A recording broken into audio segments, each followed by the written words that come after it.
I admit, I thought about it. And even when I want to talk about it, I can never seem to bring myself to that humiliation, thinking that my pain and problems will never be taken under no one's consideration, fearing that my desire to die to be the topic of someone's laughing conversation.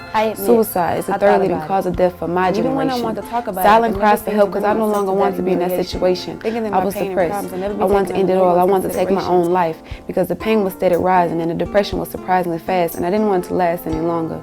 But I looked in the mirror and I noticed my worth, and I seen that this hurt had made me nothing more but stronger. I got help, and so can you, because they hear our cries and give us reasons to keep on going, to keep on believing, to keep on living, because everybody's life was made for a reason. So don't be afraid to get help, because loving yourself is more important and stronger than anything else.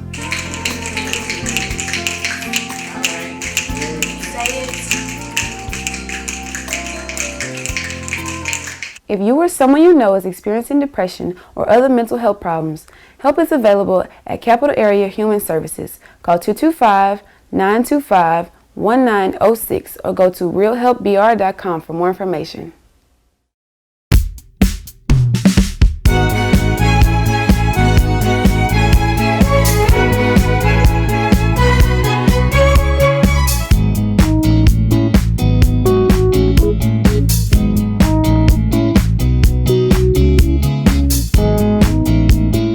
Good morning and welcome to Eye Care Live. My name is Pete Jory and I'm one of the eye care specialists. Today we're happy to welcome Lexlee's kids, and we have two of Lexlee kids' representatives with us. We have Robin. Good morning. And we have Haley over there on the steering wheel. And so they're going to introduce to us today the Ready, Set, Drive program. So I'm going to go ahead and ask you, tell me a little bit about the program. Okay, our Ready, Set, Drive program is our teen distracted driving program, where we go into area high schools and we talk about to our teens about all those things that distract them while they're on the road. Okay. Well, what is the number one thing that you think that teens need to know? The number one thing for us at Lexlee's is seatbelts.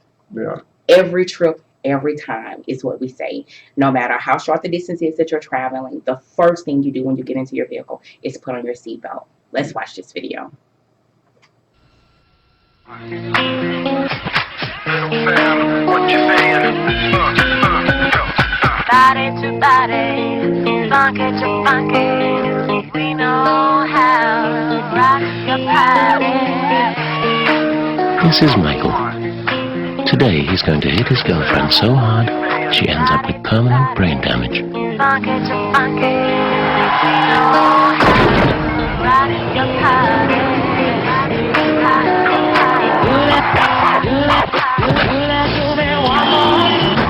I can never get enough of a man like you. Give me one more on memory with a man like you.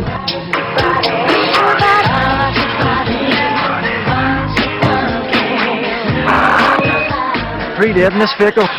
The girl is critical. They say the guy without the seatbelt did the damage.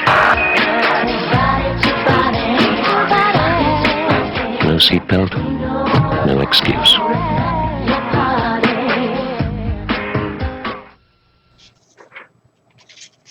Okay, so as we saw in that video, the young man that wasn't wearing his seatbelt was not the only one that died. He also killed his other passengers that were in the vehicle as well. So it's not just important for us to wear our seatbelts, but for everyone to wear their seatbelts. And in this next slide, we'll see our model. She's wearing her seatbelt in 3 different ways. In the first one, she has on her shoulder belt up under her breastplate, kind of like most of us do. Right. We get in our vehicles, it's chiming. We just want the noise to stop so we can enjoy the radio. Quickly get that aggravating noise away. Exactly. So we kind of buckle it and we take it down. In the second slide, she's going to have on her seatbelt, her shoulder belt on, her left belt on, in the proper positions, because that's the way we're supposed to be. We want the most protection possible. And no, seatbelts don't guarantee. We get the question all the time. You know, does it guarantee me 100% safety? No, it doesn't. But it does give you at least 70% chance of survival rate if you're in a crash. And 70, no matter where you're from, is a whole lot better than none. And it always seems so tragic to me because I always hear things like,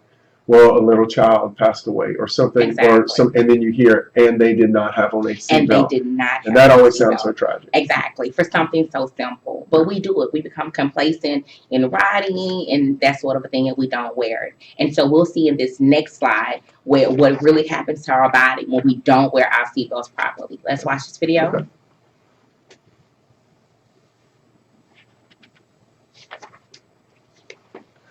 So what are some other distractions that you think that you focus on for teens?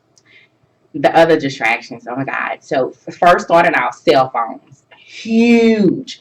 We cannot I'm make kind of guilty. So we cannot make a move without our cell phones. Yeah. And so that cell phones by far are the number one distraction. There are actually 3 different types of distractions that we discuss in our program. Mhm. Those are manual distractions, those that take your hands off the wheel. There are visual distractions, those that take your eyes off the road. Mhm. And then there are mental or cognitive distractions, those that take your mind completely off of this, what you're doing. No, or is a phone all 3 of those? All 3 of those, Yeah. exactly. Right. Because why? The call goes off. You have Right. to take your eyes off the road. You're Yeah. looking at the phone. You're thinking about what that person might have said or they Right. didn't say correctly, Right. whatever the case may be. And then you have to respond. So definitely all 3. That's a very good piece. Mm-hmm. Then there's also eating. There's also the radio, of course, because driving can really be boring. And so the first thing we do when we get our car is what? We have to put it on that right station. I don't know what you're talking about. We have to set the tone for the Right, ride. right. So it's radio, it's retrieving. Yeah. Of course, we drop something or Okay, let me just tell you, if retrieving is what I think retrieving is, that's when you drop something and you got to look for it regardless of what's going on. exactly. See, I can just tell you right now, I'm going to be guilty to this, and that is the other day I was riding and I keep chapstick on my door, and so I put my brakes on for some reason and it slid down below the seat. So my immediate thought was, I will lock it up and send the chapstick to the front. And I did, but of course the chapstick went underneath the brake pedal. And so then I had to floor it to get it to roll close to where I was. Now, I ended up rescuing the chapstick, but I'm Okay. sure the people behind me and the collision, I'm sure. somebody needs somebody to rescue them. So, Yes, I'm yeah. I'm sure. Yeah, you were definitely distracted driving, trying to I was. rescue Guilty. your chapstick. Okay, so lighting a cigarette, conversation, and it's so crazy, Pete. Because as soon as I say lighting a cigarette, the students often say, "Well, Miss Robin, that's nasty." Right. And so I often tell them about the story. There was a time a few weeks ago I was actually on O'Neill Lane, and there was a gentleman, because this job has made me a stalk. I'm always looking to make sure that people are doing what they're supposed to do in their vehicles. And so here the gentleman was, surely enough, lighting a cigarette.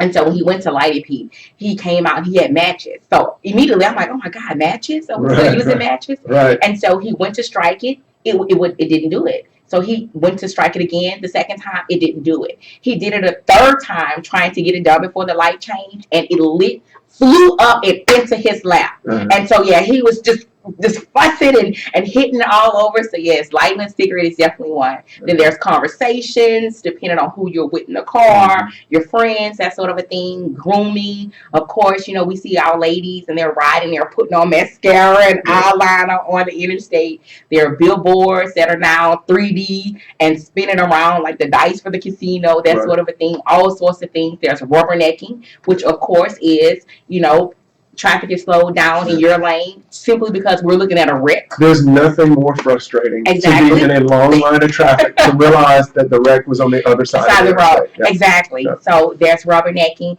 And then last but not least, our Southern hospitality, waving to others outside of the vehicle. Yeah. We have to wave at everyone, So we're going to go and we're going to demo some of this distraction. Okay. Good.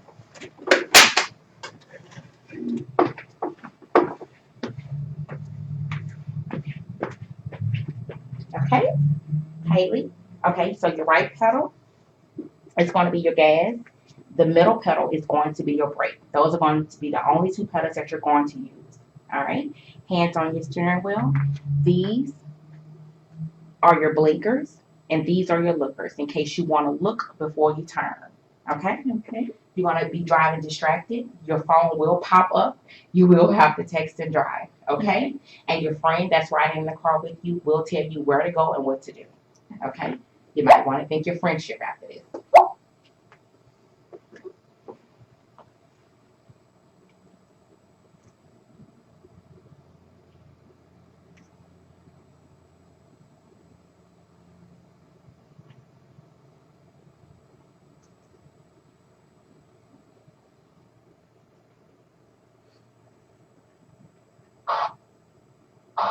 look that far. Just go down here and take a left.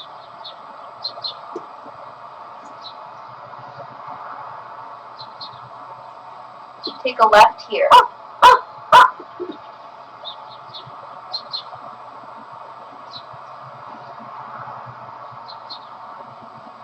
The seatbelt is so uncomfortable. I'm not gonna wear it.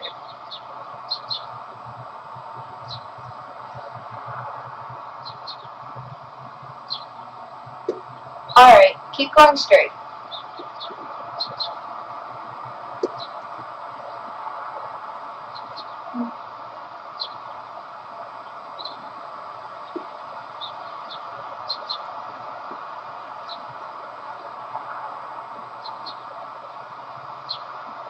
Can you call my brother and see if he's home? His number is 916-941-3862.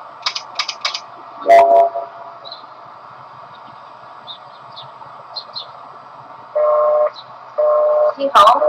Try texting him. Just text the word hello.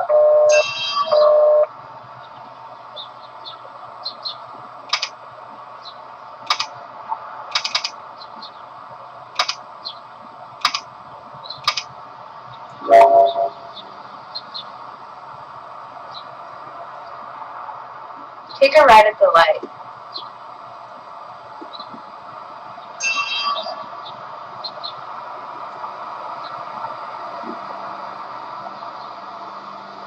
Just go straight.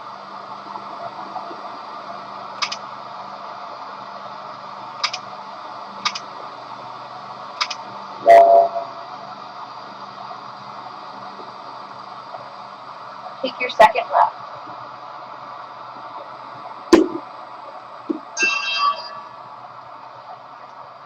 Yeah, take a left here.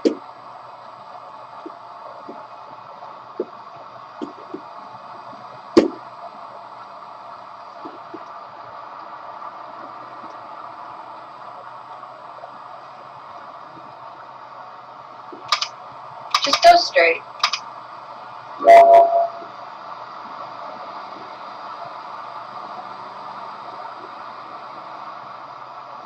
Take your second left.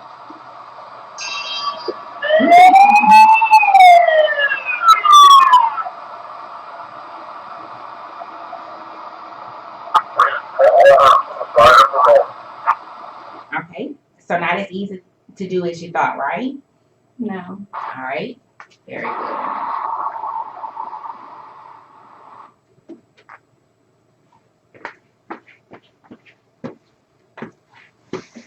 Well, for those of you that are watching this, these are one of the programs that Lexlee Kids provide in schools, and so they can do a texting and driving. You can do a drunk driving.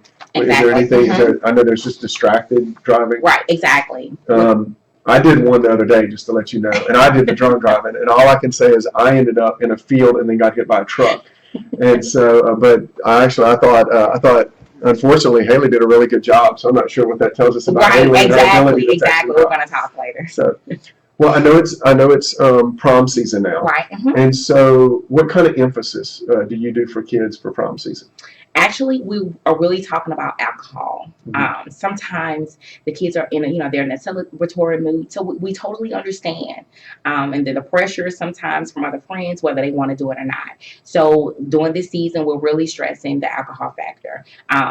They tend to know their blood alcohol contents and that sort of a thing. But in the state of Louisiana, you can still be arrested even if you test under what the legal level is for anyone under the age of 21, actually, which is a 0.02.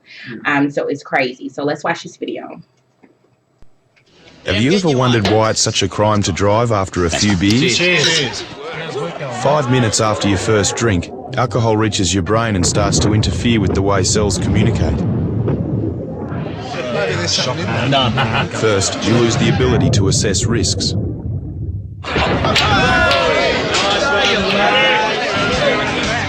Then it affects your capacity to make decisions. After a few beers, you've lost your ability to handle complex problems.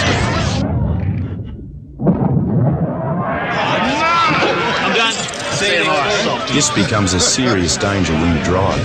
You can still change gear and steer, What's missing are those higher skills that handle things like emergencies. Most nights you'll get home, but if something goes wrong, you're gone.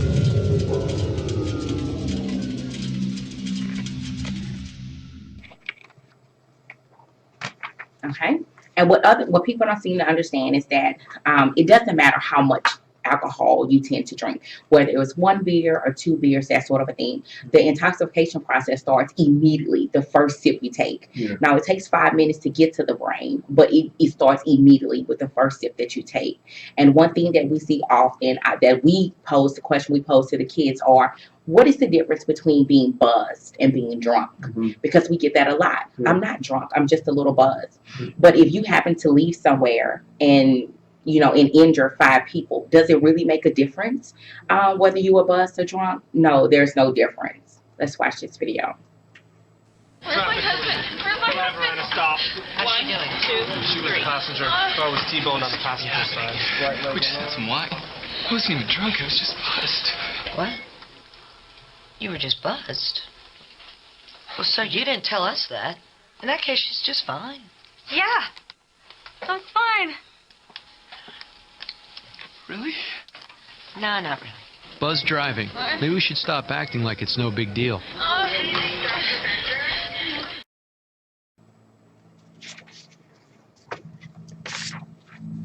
Well, I want to thank you so much for coming today. I'm so glad to have y'all.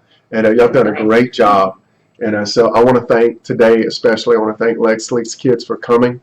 I know that they go throughout their schools, so we look so forward to seeing them in the schools. And so thank you for being a part of iCare Live today. Of course. Thank you.